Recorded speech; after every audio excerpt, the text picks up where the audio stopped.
कौन सी मजबूरी? हाँ, यस, ये मैंने कहा है और स्पष्ट तौर पर कहा है और मुख्यमंत्री जी ने भी कहा है कि गठबंधन की मजबूरी थी और मजबूरी में हमें काफ़ी कुछ नुकसान हुआ है, ये हम इसको मानते हैं। सत्ता में रहना ही एकमात्र लक्ष्य था कि सत्ता रखनी चाहिए। नहीं नहीं, उसमें सत्ता में रहते हुए अच्छे निर्णय भी हम बहुत कर पाए हैं और कुछ मैंने एक ही विभाग का जिक्र किया है कि एक विभाग जो उनके पास था उन्होंने अपनी भूमिका अच्छी तरह से नहीं निभाई। बाकी अन्य जो निर्णय हरियाणा सरकार ने किए हैं गठबंधन के माध्यम से वो जनता के हित के किए हैं। मैंने एक विभाग का जिक्र किया है, श्रम और रोजगार विभाग का।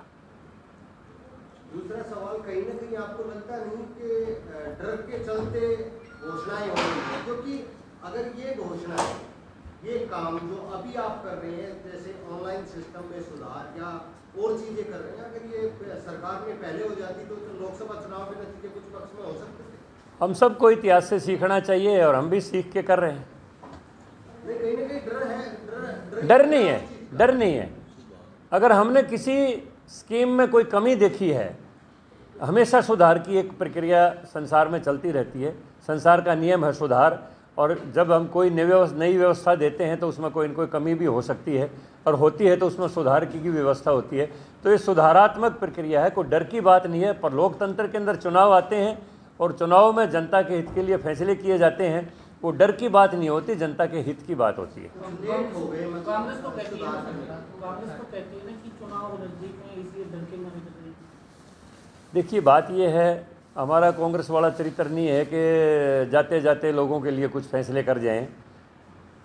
लेकिन ये हमारी जब पार्टी ने नायब सिंह सैनी जी को बनाया है और मनोहर लाल जी को केंद्र के अंदर उनका जो भी तजुर्बा है उनका लाभ लेने के लिए वहाँ पर बहुत बड़ा मंत्रालय दिया है, तो सोच विचार करके जिन व्यवस्थाओं में जो कमी रही है, तो हालांकि मकसद मुख्यमंत्री जी का पहले वाले का भी कोई गलत नहीं था, वो डिजिटलाइजेशन के माध्यम से एक टेक्नोलॉजी के माध्यम से विकास की व्यवस्था देना चाहते थे।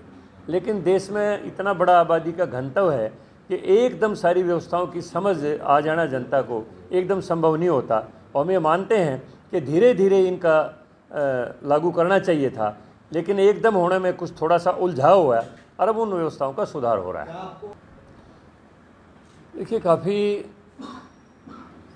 संवेदनशील विषय है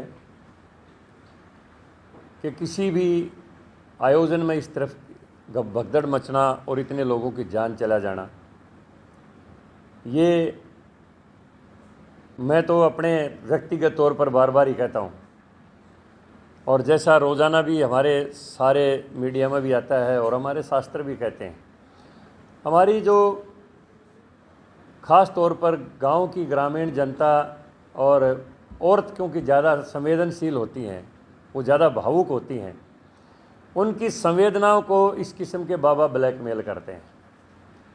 इस किस्म की जो भोली भाली जनता होती है उसको ब्लैकमेल करते हैं इस किस्म के लोग और वो इसका फ़ायदा उठाते हैं और ऐसे चेले बना लेते हैं।